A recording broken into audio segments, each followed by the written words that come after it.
Big boss Marathi 6ची trophy जिंकली या कंटेस्टंटने. सगळे झाले हैराण. आज 19 एप्रिल रोजी 100 दिवसापासून सुरू असलेला बिग बॉस मराठी 6चा ग्रँड फिनाले सुरू झाला आहे.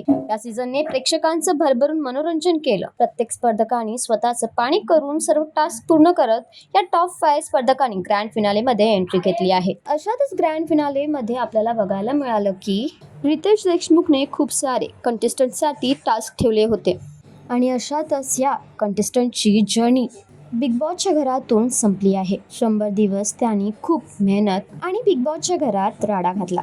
पण आता फायनली बिग बॉसचा विनर रिव्हील झाला आहे. तर बिग बॉस मराठीचा निकाल समोर आला आहे आणि इथे राकेश बापट ठरला आहे रनर अप, तर तन्वी कोलतेने मारली आहे बाजी.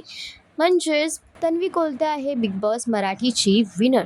तुमचं काय म्हणणं आहे याच्यावर आम्हाला कॉमेंटमध्ये नक्की सांगा आणि अशाच मराठी अपडेटसाठी आमचं चॅनल वायर मराठीला सबस्क्राईब नक्की करा.